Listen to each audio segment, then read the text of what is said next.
Hello बच्चों, आज हम मेरे बचपन के दिन पाठ के क्वेश्चन आंसर्स पढ़ेंगे। तो आइए शुरू करते हैं पहले क्वेश्चन से। मेरे बचपन के दिन ये पाठ किस लेखिका द्वारा लिखा गया है? इसका आंसर है महादेवी वर्मा। महादेवी वर्मा का जन्म कब और कहाँ हुआ था? उनका जन्म 1907 में उत्तर प्रदेश की फर्रुखाबाद में हुआ था। परिवार में बेटी के जन्म के लिए लेखिका के बाबा ने किसकी पूजा अर्चना की थी? लेखिका के परिवार में कई पीढ़ियों तक किसी बेटी का जन्म नहीं हुआ था, इसीलिए उनके बाबा यानी दादाजी ने दुर्गा देवी की बहुत ही पूजा अर्चना की, जो उनकी कुल देवी थी। लेखिका का नाम महादेवी क्यों रखा गया? लेखिका के परिवार वाले मानते थे कि उनका जन्म दुर्गा देवी के आशीर्वाद से हुआ था, इसीलिए उन्होंने लेखिका का नाम उन्हीं देवी के नाम पर महादेवी रखा। इस स्कूल में लेखिका का मन नहीं लगा।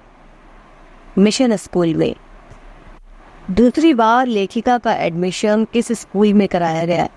इसका आंसर है क्रॉसफेथ गर्ल्स कॉलेज में। इस स्कूल में लेखिका की पहली और खास दोस्त कौन बनी? इसका आंसर है सुभद्रा कुमारी चौहान। सुभद्रा कुमारी चौहान कौन थी? सुभद्रा जी एक कवयित्री थी और पहली भारतीय महिला भी जिन्होंने गांधी जी के सत्याग्रह आंदोलन में भाग लिया था। लेखिका ने अपनी माँ के बारे में क्या बताया है? लेखिका की माँ जबलपुर की रहने वाली थी। उन्हें हिंदी और संस्कृत का ज्ञान था। वह सुबह शाम पूजा पाठ किया करती थी और मीरा के पद गुनगुनाती थी। उनकी माँ को लिखने का भी शौक था। अपनी माँ को लिखते हुए देखकर लेखिका को भी लिखने का शौक हो गया था। महादेवी के बाबा उनसे क्या चाहते थे?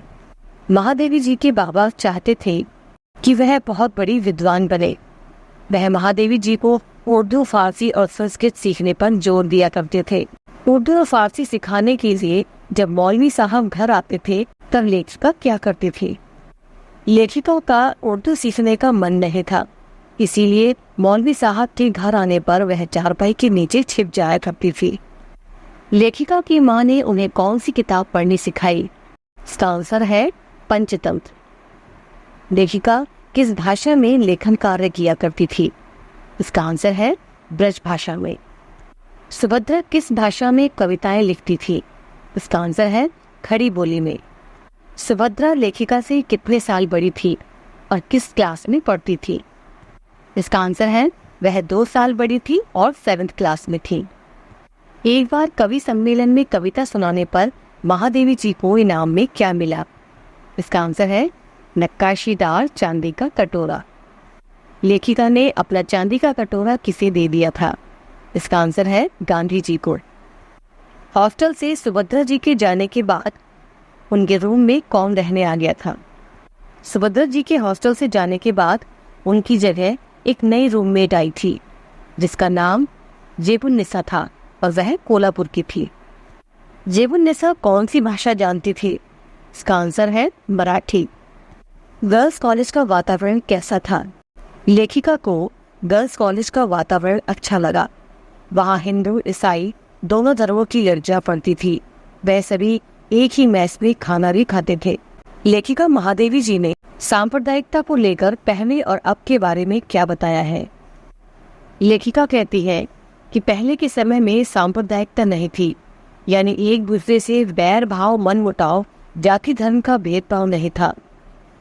कॉलेज में अलग अलग धर्मों की लड़कियां थी। सभी अपनी भाषा बोलती थी, लेकिन आपस में सभी प्यार से मिलजुल कर रहते थे और पढ़ते थे। लेकिन आज के समय में ये सब देखने को नहीं मिलता। सभी अपने अपने धर्मों को बड़ा बताते हैं और आपस में भेदभाव की भावना रखते हैं। महादेवी जी किस सपने के सच होने की बात कर रही हैं? महादेवी जी कहती हैं कि अगर पहले की तरह सभी धर्म जाति को भूलकर आपस में प्रेम से रहते, एक दूसरे की सहायता करते, तो उनका ये सपना सच हो जाता।